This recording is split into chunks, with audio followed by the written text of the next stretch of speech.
We're talking about multirotors today. It's for fun and hacking, but really for me, it's more fun than anything, and to piss off my wife, I think, at times. But in general, if it goes and it's controlled by some type of robotics controller these days, it makes me happy. So, and I have a daughter. We homeschool, and she likes them a lot too. And she irritates all the kids in the neighborhoods, and probably half the neighbors think we're spying on them. And it's fantastic, but it's fun stuff. So we're going to talk a little bit about it today. A little introduction about myself, real quick. If this works. There we go. Laptop's trying to update itself. That's not cool. There we go. Fantastic. So about me, I'm Ron Foster, of course. I work for HP Fortify. I'm a security consultant, senior security consultant. I break things. I've been breaking things for probably 20 years, so I'm real good at that. I fix stuff too, but probably not at the same frequency that I break things. So that's another reason, to irritate my wife also. So a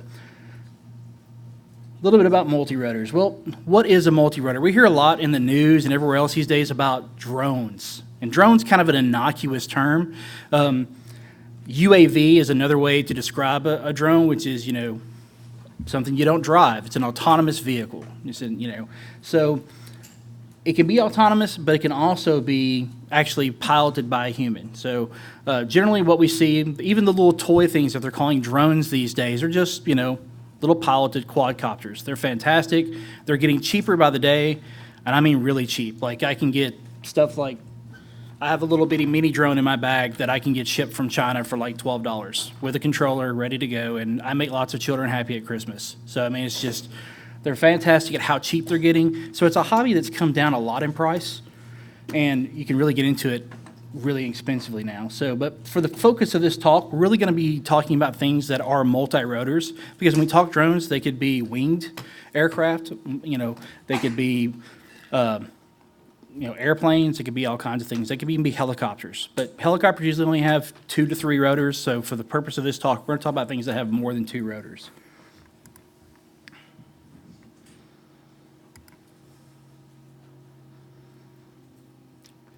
So uses for UAVs or drones or multirotors. There's quite a few. There's military surveillance, which we see in a non-commercial aspect as is used by our military, as well as for if they strap missiles to the bottoms of them, they can be used for a lot more, some people would say nefarious reasons, but to do damage. They can be used for surveying. It's a very popular way right now to use UAVs, and it's also a cool way to pay for your hobby. So once you start getting to the level of the ones that are on the stage here, if you can start getting into some survey work, which you'll have to actually apply for a license to be legit, then you can actually start paying for your hobby. And once you reach that point, then the hobby can start becoming a lot more exciting as well. Search and rescue. So we're starting to see drones be deployed throughout the world, or multi-rotors throughout the world in search and rescue operations. Videography. And the buzzword that we're hearing these days, Internet of Things. These things can be connected to the internet now, and I think the sky's the limit in some of the stuff that we'll be able to see these things do. I will love the day when I can pilot my drone from my house over the internet. That will be the most sweet, beautiful thing I think that exists on the planet. And then, of course, this is a pseudo-hacking conference, so hacking. Really, there's nothing better than strapping a Raspberry Pi to the bottom of that thing, running a full Kali Linux instance and war driving your neighborhood. It's the most beautiful thing that you can do with a multi-rotor.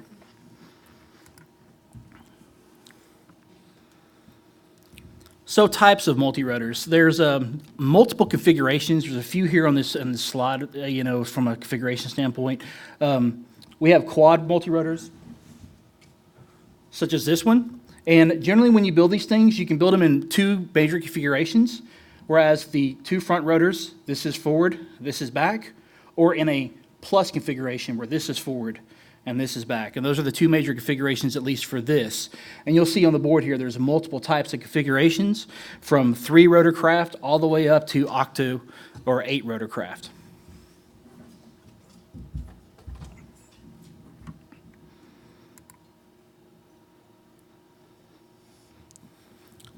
Demonstrating once again the typical quad rotor configurations as we see them out in the wild.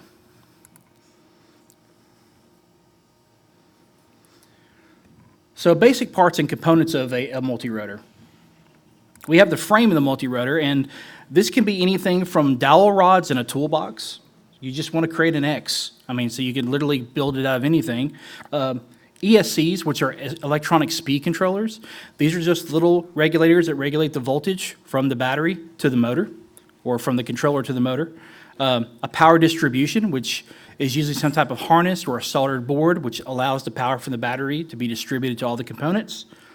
The controller itself, telemetry, which allows us to track our multi-rotor, and then your receivers and transmitters. How many people in here have ever played with any quadcopters or toys or anything? Any hobbyists in here at all? I know there's one guy I talked to that knew a little bit about APMs.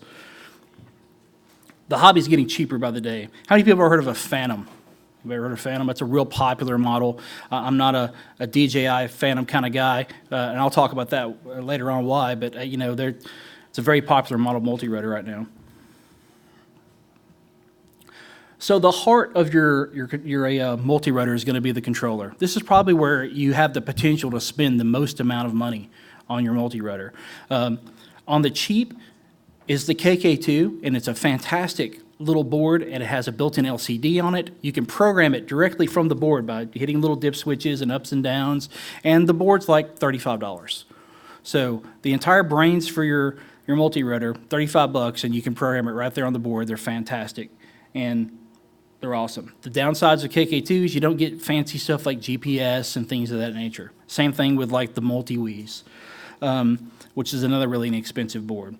CC3D is a popular board, as well as NASA. So NASA, when we think about the Phantoms, the NASAs are made by the same company. They're called DJI. I don't like NASA controllers for the same reason I don't like Phantom multirotors. And the reason that is we are hackers. I don't like being told what I can and cannot do with my hardware. And there was a little incident a while back, you probably heard it in the news, where someone flew their quadcopter onto the White House lawn. Anybody ever hear about that? Well, there's lots of people out there that wants to make things hard on us. And that individual, after that happened, come to find out it was a Phantom. So immediately DJI said, from now on, all firmware going forward will be pushing no-fly zones directly to our firmware. So if your multi-rotor is anywhere near a no-fly zone, can't even take off. I understand, the reason for doing that, but I don't like not having control of my hardware. So for that reason, I'm not a NASA fan. So that brings us to APMs. APMs are little bitty boards. They're mostly Adreno boards. They're running a stripped-down version of Linux, and they are fantastic. They usually give you all the functionality of a NASA controller. They're not that difficult to program, and they're fantastic. Full GPS. They have built-in digital compasses in them. They have built-in, barometric pressure sensors, so you can get altitude. You can get a APM 2.5 on Amazon right now with a GPS module, all the components necessary, at least from a controller standpoint, for about $65. So we're not talking a whole lot of money to get started there.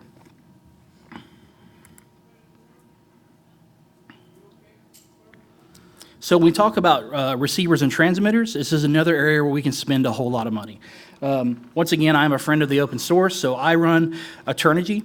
Turnigy has open source firmware. It's highly maintained by the community, and it talks to you, which, I don't know if that's a feature or not, but, it will let you know when things are not kosher sometimes, let you know when batteries are running low if you have it configured that way, or when you're starting to have electrical faults in your motors. It does a lot of cool stuff. Another cool controller that's very similar to that is the FrostSky Tyrannus controller, but it's about double the money. That Turnigy receiver and transmitter together only runs around $100. And the cool thing about it is, when you're like me, you're running multiple multi-rotors, it just has a module on the back, so you can just literally pop this out, and you can pop in your next transceiver receiver for whatever thing you're flying, and you have a multi-use controller for almost anything you're flying, or whatever you're using out there. Even if you want to drive your cars with this, you could, or boats, or whatever. Then there's the really expensive stuff. I know guys that spend $1,000 on transmitter receivers, and those are people that have no kids and lots of disposable income, which I have neither one of those. So I have kids and lots of income that leaves my hands before I even knew I had a paycheck. So none of those work for me. On top of the receivers and telemetry, barometric pressure sensors are very important because we want to be able to tell the altitude that things fly at. So when we're thinking about choosing a board, we want to make sure that it has that built into the board. And most of the boards today, unless it's the super cheap boards like the Multi-Wiis and the KK boards, they have that built into them. And then the last thing is GPS. GPS is fantastic, and I'll show you some software at the end of the presentation that I use called Mission Planner. With a quad rotor here with a big stick sticking out of the top, I don't know if you can see that, but I'll hold it up in a minute. That's the GPS module for this unit.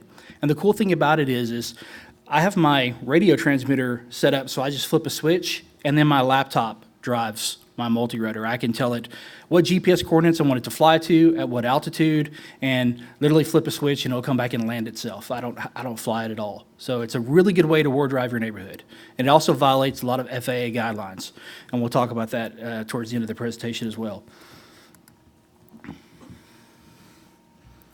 So another reason to have these things is payloads. I mean, we want to be able to lift stuff, and some people in the back were asking me, how many pounds can these lift? And unfortunately, even with the size of these, we're talking grams, not pounds. Most people have heard of a GoPro. I've lost a few GoPros, and my heart sinks when I lose a GoPro on a multi-rotor flying over a lake. You just gut-wrenching things begin to happen as you watch it sink. So I've switched to these cheap little Chinese knockoffs. They are pretty much GoPro quality, and they're $100. And if you lose it, you're not crying so much. But my favorite camera is actually this guy here. It's super light. It's made by a company called Mobius, and it's a hacker's dream camera. It's under $100. They sell extension cables for it, so you can remove the lens and put the lens wherever you want it. They sell capacitor kits, so you can remove the battery and run it, hook it to a 10,000 milliamp battery and run this thing for like 6 days, and let it be looping through building files on your card. Makes a fantastic camera for, when you're driving down the road, if you want to have some type of dash cam. I mean, it's a fantastic little camera. They sell multiple lenses for it, and you can literally buy the $30 little multi-rotors this big offline, take some rubber bands and a piece of foam and strap this to the bottom and get very good video. I mean, very good video. So really cool little camera, highly recommend it. Hacker payloads. So we mentioned the Raspberry Pis. I utilize them very heavy because they run Kali so well. I mean, the Kali version 2, which came out a few months ago at DEF CON, they had the image out almost immediately for the Raspberry Pis, so you can load this thing up. Once again, hook a small little 3,000 milliamp battery up to it, and you've got literally an hour and a half of that thing running, and you can literally war drive your neighborhood with it. And if you want to be a little creative with programming, you can also do some little Google API action and, have some fun for logging GPS coordinates, build little maps in your neighborhood, and post it to your neighborhood community groups, and then make your neighbors even more paranoid about you than they already were. But another really fun item to have is fireworks. Fireworks are a fantastic thing to strap to a multi-rotor. I mean, we've probably seen the video of, if you haven't, you go look it up, of someone strapping Roman candles to the skids of their multi-rotor and lighting them up and sending it down and chasing their friend, which, we've tried that. It's fantastic. It really is, and you don't want the little, we tried the little ones first. They're no good. You want the big Roman candles. It'll lift them, and it's good. It's good stuff. And then, whatever else you can imagine. We've seen the videos online of the guy mounting the gun on his multi-rotor. If you haven't seen that, it's another one. That's probably a little heavy. I would think a nice quality airsoft, gas-powered, would be just as fun and equally functional. Also, a little paintball action. Can't go wrong with that either. And both of those are less harmful, and, you could probably get a lot more fun out of it. So, especially that kid that lives down the road from me. Anyway, as we move forward, we talked a little bit about the camera payloads, GoPros. That little Chinese knockoff camera is called an SJ Cam, if you want to look that up, under $100. Hacker payloads, we talked about the Raspberry Pis. Beagle boards are really good, and I don't know about you, but every day in my inbox, because I'm a big Kickstarter fan, I'm always contributing to Kickstarter projects because I just love all the little things. And now they have the new little board that's this big. It's supposed to be a complete Linux distribution with Wi-Fi and everything built onto a board the size of a quarter. I can't imagine the things that I'll be able to do with that thing strapped to a multi-rotor. So, as these little projects are continuing to happen, there's so many things that we'll be able to do with these. And once again, IoT is becoming such a big buzzword, so that's one thing that I'm focusing on, at least at home and with my daughter. I homeschool my daughter, and we're always coming up with little projects that we can kind of figure out to hack and destroy things. And, I think that's going to be one of our next projects. There's a couple of these boards we just got in at the house. Now we have the big problem with multi-rotors, and that's the legal aspect. So if you're going to be with a drone flyer, one of the first things you're going to find out is you can't fly them in a lot of places. One of my first outings was over at the farmers market in the down in downtown Nashville. They have that big field out there, this in the park out there by the mall. And we were out there one day. It was some little bitty multirotors. We had like 3 of them, me and my daughter, and we were just tearing it up, man. There was no one out there. We were buzzing things left and right. Next thing you know, the guy comes up and he's got a firearm and a big shiny badge thingy. And he's like, "You can't do that here." And I'm like, "Really?" He's like, "Yes, you can't do that." And this was a few years ago. And this is when I was new to doing it. And I went home and I researched. And I was respectful. I thanked him. I packed everything up. And he was absolutely correct. And the reason he was correct is the laws that were built at the time when there was gas-powered motors in almost all of the flying things out there. They were very loud, extremely loud. And most of the stuff that I've read, it really dealt more with noise ordinances than anything. So I think those laws need to be changed, but unfortunately, people keep doing stupid stuff, and I don't see that happening anytime soon. But if you want to find out what the rules are, this is the website you want to go to. It's the FAA website, and they have a model aircraft section, and they have everything broken out as far as the rules of what you can and cannot do with your multirotor. In Tennessee, I think we have 8 airfields where you can go. You can join clubs. You can fly wherever. I found churches to be awesome as well because a lot of churches have large parking lots. They have large fields, a lot of them, so they're very kind and to let you fly as well. So this brings us to the actual FAA rules. I kind of did a snapshot of the basic rules. And one of the first major rules that they put out, these rules came out in January. So in January, towards the end of the year last year, they started talking about the rules that were going to be coming into play in regards to flying multirotors. And when they hit, I immediately, because at that time they said they were going to make us actually apply for a pilot's license. That was what they said we were going to be doing. You were going to have to apply, and it wasn't like a legit pilot's license, but basically a license saying that you know the basics and you're not stupid. And unfortunately, they may need to go to that because there's a lot of stupid people flying drones, and we'll talk about that in the last couple slides. But the first rule is to fly below 400 feet and remain clear of surrounding obstacles. You can go to the news every day and read about some person flying a drone into a building, into people, and all these types of things. So this rule is obviously being ignored, and I doubt enforcement's any better. And that's the biggest problem with all these rules is enforcement.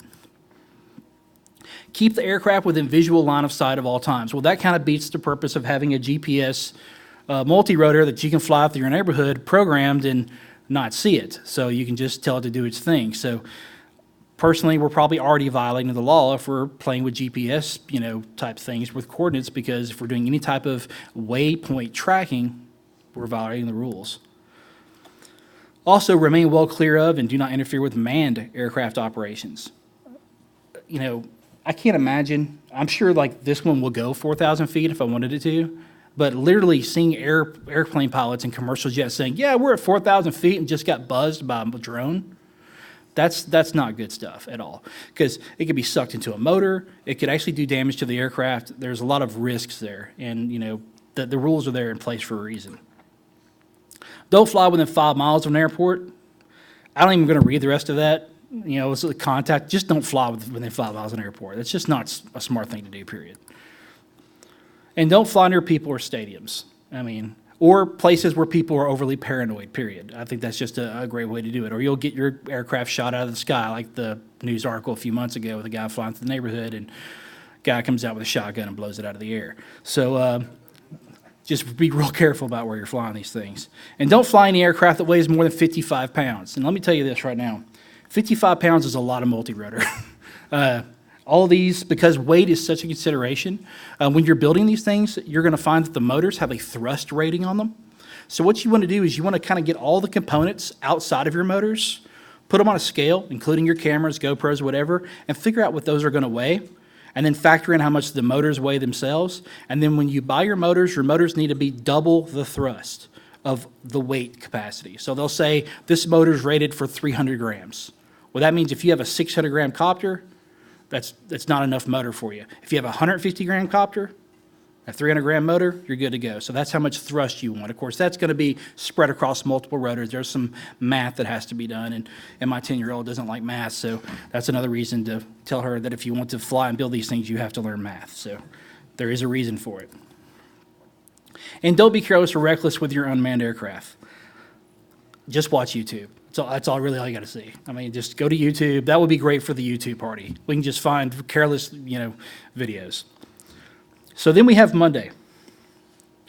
And apparently the MacBook Pro has went to the screensaver there, no problem.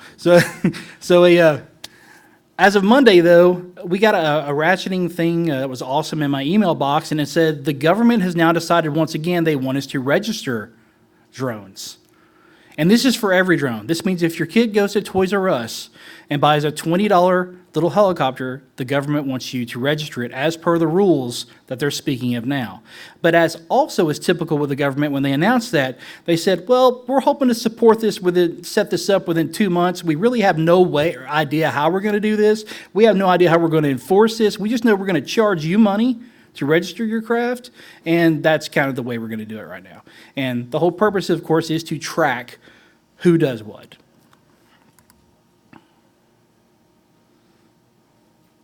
And this is why we can't have nice things. So, because we do have people flying in restricted airspaces, we do have people flying near aircraft, we do have people flying near airports, and we do have people interfering with rescue emergency efforts. Recently, there was a story where there was a large forest fire. They have these very large tanker aircraft. I think they said it cost roughly $10,000 per load to get those craft in the air loaded down with the fire retardants. And there was all these multirotors in the way of the craft. So the craft had to turn around and go land because it didn't want to risk damage to the craft because of the multirotors. They tracked down the owners of those, and they're charging them for the cost of that thing being in the air and the cost of the fire retardant load. So basically $10,000 I think is being distributed between two different owners of those craft. So let's just be responsible. I mean, that's a big problem with the multi-rotor community, is that there's people like me who want to be conscious, really don't want to irritate the neighbors. A lot of the stuff I'm saying is in jest. But in the real world, be very conscious of what you're doing and where you're doing. Don't interfere with emergency personnel. Don't do things that are going to irritate people. And definitely don't be trying to take pictures of that girl on top of the building who's sunning herself. That's just another way to get your thing shot out of the sky. So this talk was talking about building them. We talked about some of the components. Let's talk about cost on all those. The 6-rotor that I have here, this is running a multi-Wii controller, and this will fly for about 10 minutes on this battery, which means you have to come with lots of batteries or get bigger batteries. And all in all, in cost in this one, I think I have maybe $450, $500. So this is not a really expensive project anymore. But if this seems daunting that you're going to build this, I have another option for you. And that is called the Cheerson CX-20. I own a couple of these things, and I've destroyed probably one of them really bad. But if you're a beginner to drones, you're a beginner to multirotors, and you want to learn how to fly, this is basically a clone of the Phantom 1, and it is running a Linux APM controller, so you can use it with Mission Planner. You can program it. It has full GPS functionality, and it's under $250 shipped with a controller ready to fly to the U.S. And that, to me, is insane, considering what these things cost just 5 years ago. Cheerson CX-20.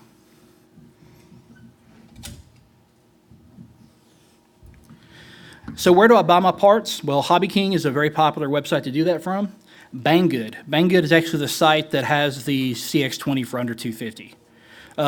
Also, support your local hobby stores. That's a big thing. We don't have very many of them left in Nashville. Go there, buy your components, break your stuff, go back, beg for parts. It's really get involved with your local people there and have some fun. Just like this is a local community, Freaknik's a local community. We got lots of local communities here. That's another community to get involved with and really have some fun.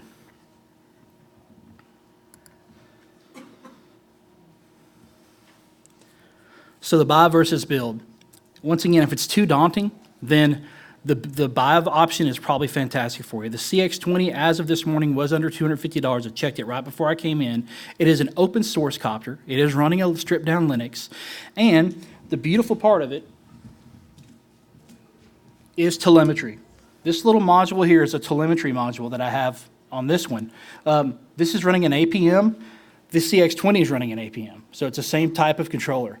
The Cheerson doesn't have the headers for the telemetry module, so you will have to break out your soldering iron. There are tons of tutorials on the internet for it. It's not daunting. It's 3 little solder points. So we're not talking, a whole lot of stuff here. If you're not good at soldering, it's okay if it's ugly. Just bring lots of Band-Aids, because you're going to burn yourself. You'll be fine. But once you do that, then you can grow to the next stage, which is controlling your craft from your laptop. So this is a software that's used with most APMs. It's called Mission Planner. And the beautiful thing about Mission Planner is you just hook it to your craft via USB, or if you have telemetry set up and configured, you can communicate to your craft up to 5 miles directly over telemetry. It basically creates a 115K baud connection over a radio frequency. So it's plenty fast enough to do almost anything you need to do. And the other great thing about it is, if you lose your craft or if it goes down, you kind of got an idea of the last spot where it was before it went down, so you have a much better chance of retrieving it.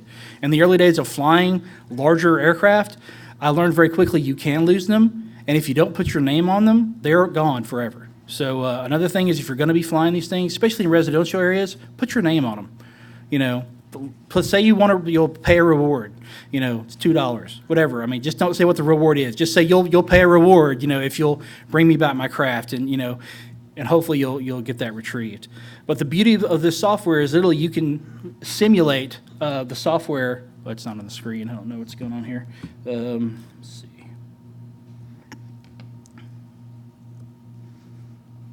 See if I can fix this. I didn't realize we could.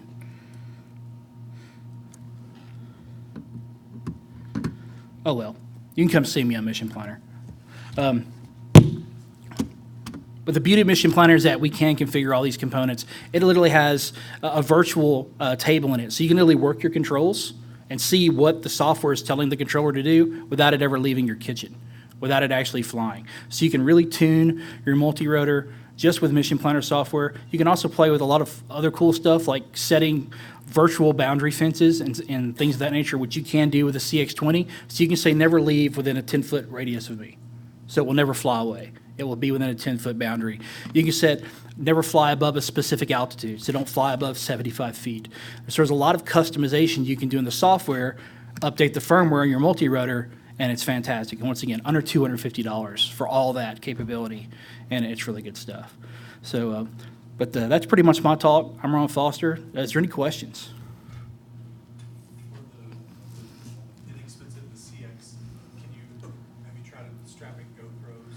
It will lift a GoPro with no problem at all. It actually comes for free with a basic GoPro mount.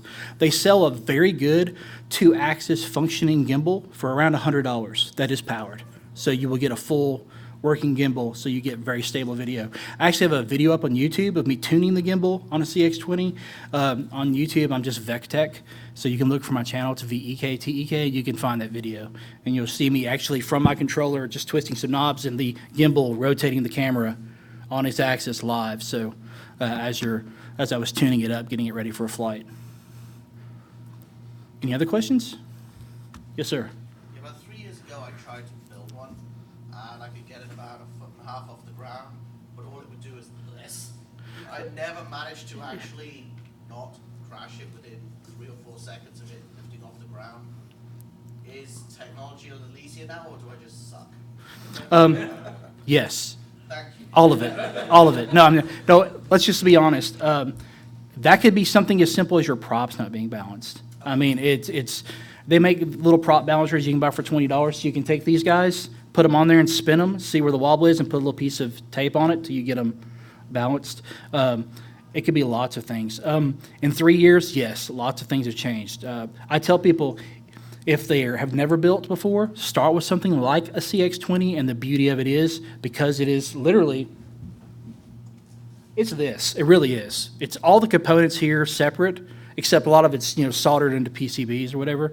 But for that reason, you get all the functionality of this in a $250 unit that's already been built for you. You can literally just tear the thing apart, rip the shell off, and there's all the components. Go ahead and hook your USB cables up, which there is actually on that model a port on the bottom ready for you, as well as the pinouts for gimbals. But no, if you still have it and you know what controller you used, I mean, you're welcome to ping me and maybe I can help you get it off the ground. I mean, so, but yeah, we're always doing that. This guy here, it took me like 3 days to figure out where to balance the landing skids, because if they were a little bit too far forward, it'd want to dip one way or the other. So either I had to put weights on one side to balance it, but then if you add cameras to it, so, and that's because this guy's not running an APM. With an APM, I can literally go into the parameters and say this motor needs to automatically compensate and give a little bit more thrust. So I would never have to do that. I can balance everything in software just with the motors. So that's why the controllers mean a lot, and I'm a huge fan of the APMs. The newer ones, like I said, Pixhawks, they're more expensive, but they are the latest tech. These are now considered the deprecated models. When you buy them, they go, hey, we won't give you new firmware. The latest you can get is this. I'm fine with that because they're rock solid. And the beauty of these is that when you hook them to your computer the first time, it basically says, what do you want to build out of this? Do you want to build a car, a boat, a helicopter, a multirotor? Do you want to build a tricopter, a quadcopter, a hexacopter? And it pushes custom firmware to the device. And literally from there, you just tweak everything. And tons of online support because it's an open source product. So there's tons of forums out there, lots of large community. Any other questions? Yes, sir. Will you be demoing those during the con? You know, I could possibly bring them back tomorrow. I wasn't planning on demoing them today, but tomorrow I know my daughter wanted to come with some smaller units just to annoy people because that's what she's good at, and she'll definitely have those. So. Quick question, isn't it true that, I guess, within days or that you are gonna have to register then, all the folks who fly these? As it was in the slide, Monday that was announced. They're saying it's going to be 2 months before they even come up with the way that's even going to work from a rule standpoint. I say you're probably not going to see any true implementation of this for probably mid-year next year. And even then, it's going to come down once again, if every kid goes to Toys R Us this year and buys a little toy multi-rotor, how are they going to enforce that? Right, I see that in some of the advertisements now. Yeah. If you buy it now, you have days left before you. Of course, because capitalism is awesome, fantastic. But in the real world, I mean, enforcement's going to be an issue, and you know, they did this before. They said in the beginning they were going to have you apply for a pilot's license and register. They backed off on it. Then they said just put the basic rules out. Now they're saying you got to register again. Let's let everyone stew on this for a couple of months while they're trying to figure it out and see where it lands, because I don't think it's realistic. Yes, sir. Are you monetizing this in any way? I mean, by that, No. thinking law enforcement or search and rescue, people are starting to want these cameras to do their stuff. I personally am starting to monetize it by doing surveys. So properties, people who say, yes, these are my property boundaries, things of that nature, doing things like that. And I'm just in the early stages of that. But you know, there's a lot of room for monetization. And actually, I think the biggest area, if you really want to get on the ground floor of this, is actually become an instructor to teach the licensing classes for the commercial class. Because it's funny, because when they first started talking about how you cannot shoot video, in the early phases of the licensing or the legal thing, they said you cannot fly commercially. So what people were doing is saying, or you can't video commercially. So what some of my friends who do this is said, you know what, we're not charging for video anymore, we're charging for editing. So I mean, there's always a way around, you know, all those types of rules, so that's that scenario. But yes, monetization is fantastic. I'm just starting, but yeah, there's a lot of room for it. Like I said, when you can make it pay for itself, it becomes more than a hobby. Any other questions? Yes, sir. So what's the difference between like the $250 CX and the one you've got in your hand there? And I built it, and it costs way more because I built it. That's what I mean from a cost perspective. From a cost perspective, the motors are much higher quality. I have an aluminum frame instead of a plastic body. I mean, once you crash the CX-20 a few times, yeah, make sure you have lots of spare parts. When you order it, order spare parts. Go ahead and order extra skids. Pool noodles are your friend. You'll find that a lot of my things at home, I use pool noodles on the skids because it's just that extra bit of cushion as they're coming down. I love pool noodles. But mainly it's just the components are a little higher quality, but functionality, it's exactly the same as the CX-20. It's a little bigger. CX-20 is probably going to, from a radius standpoint, it's going to cut off about right here. It's considered a 450 size craft, 450 centimeter or millimeter size craft. So. And if you know what you're doing, what's the rough assembly time on something a day, Okay. if that. Yes, sir. So if you were to, if I was to say my biggest requirement was stability versus maneuverability and all that stuff, would you still recommend the same craft? Yeah, they're extremely stable craft. They have a GPS hold function, which basically, you say this, wherever you're at, I get it up to, like, say, 50 feet over my house, flip the switch, and it will hold in that position for you, completely stable. You can literally bring it up to your height as a person, put the GPS hold on, walk up and push it, and it will come right back to that position. It's that accurate. It's that stable. Now, from a landing standpoint, not quite so accurate. When you say come home to where your original GPS coordinates were, it'll get within about 3 feet. So give yourself about a 6-foot radius. So it's pretty close, but you need about a 3-foot pad, 6-foot pad. Is there anything of a small enough size and stable enough that you would trust to run inside an office? Yes. What? Come see me afterwards. Yes, sir. How much, those models that you have on the floor there, how much do those weigh approximately? This one weighs, and you're welcome to pick them up. This one weighs about maybe 2 pounds, 3 pounds. And most of that is battery at this point. This one's actually lighter, and it's funny because the aluminum is way lighter than the fiberglass enforced plastic. And this one has 11-inch props on it, and this thing actually has some pretty serious lifting power. So I can lift a GoPro and 2 full-size batteries running in tandem to give me about 20 minutes of flight time. Where am I at on time? You said 36 minutes, you still got plenty of time. Still got plenty of time. I thought it was a 30-minute talk. That's what I prepared for anyway. We're good. If there's not any other questions, then I'm going to give you some time back because I had prepared for a 30-minute talk. I didn't know I was an hour talk. Let me double check that, pretty sure. On the schedule, they had something butted up against me. I Yeah, didn't you know. got an hour. Fantastic. Well, if you don't have any more questions, I'm done. And I appreciate your time, folks.